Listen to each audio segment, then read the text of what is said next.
You know what's funny? Philosophers, especially when you've had a few.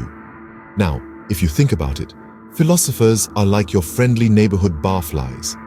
Always pondering, always questioning, always seeking the truth.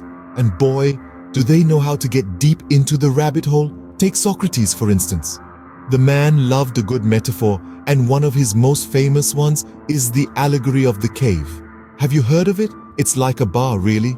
Imagine you're in a bar and you've got these people who've only ever known the inside of this bar. They've never stepped outside, never seen the sun or the sky. All they know is the dim, cozy light of the bar and the clink of glasses. Sounds like a good Friday night, doesn't it? But wait, there's more to it. So buckle up, folks, because we're diving deep into the cave. I mean, bar. No, wait, definitely cave. Imagine, if you will, a bunch of folks chained up in a cave like a bad hangover where you can't move. Now, these aren't your run-of-the-mill garden variety chains. Oh no, these are metaphorical chains. The kind that keep you glued to your phone, scrolling through an endless stream of cat memes and food pictures. The prisoners, they've been there since birth, right? And all they can see are shadows on the cave wall.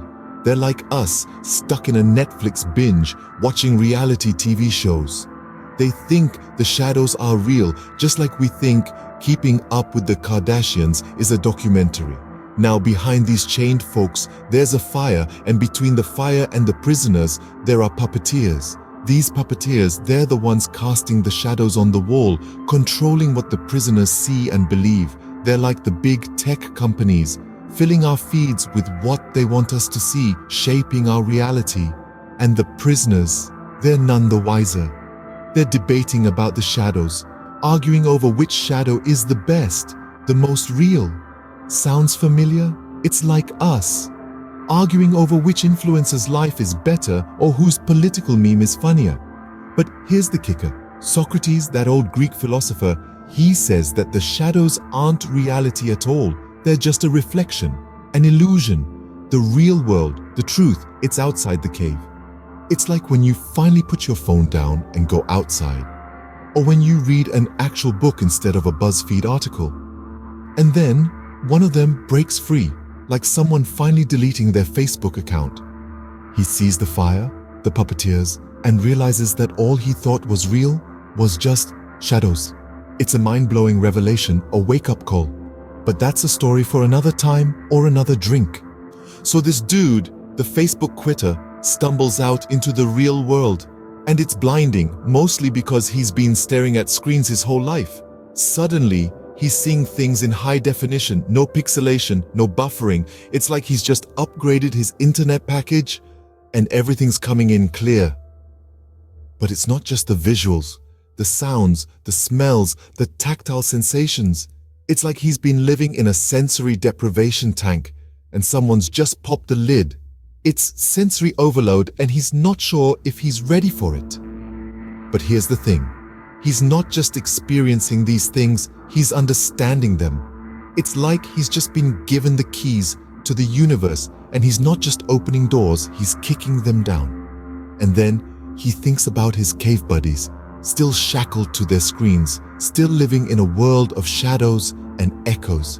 He feels a pang of guilt, a sense of responsibility. He's seen the light, literally and figuratively, and he wants to share it.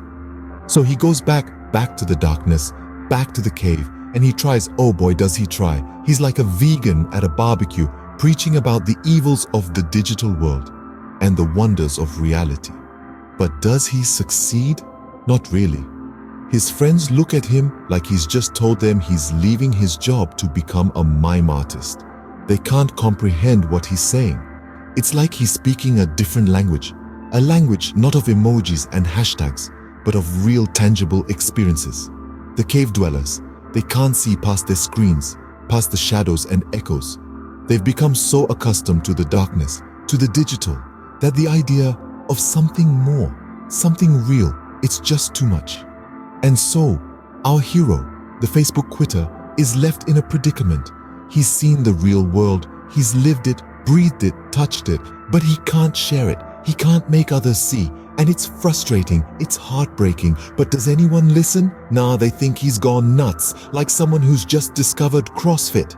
So what have we learned from Socrates aside from the fact that he'd be terrible at parties? Well, let's see.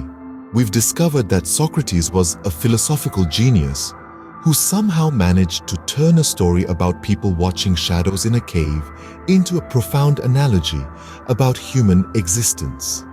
He revealed to us that our perceptions can be as deceiving as a $2 magic trick, and that it's our duty to question everything we see, hear, and believe. In the mad dash that's the 21st century, Socrates' cave dwellers aren't too different from us, are they? We're chained, not by physical shackles, but by societal norms, digital addictions, and the fear of stepping outside our comfort zones. But the lesson from our intoxicated interpretation of Socrates isn't to get rid of our TVs or smartphones. No, it's to challenge our perceptions, to seek out the sunlight beyond the cave. In the end, we're all just a little bit like the people in that cave. Except, we have Netflix.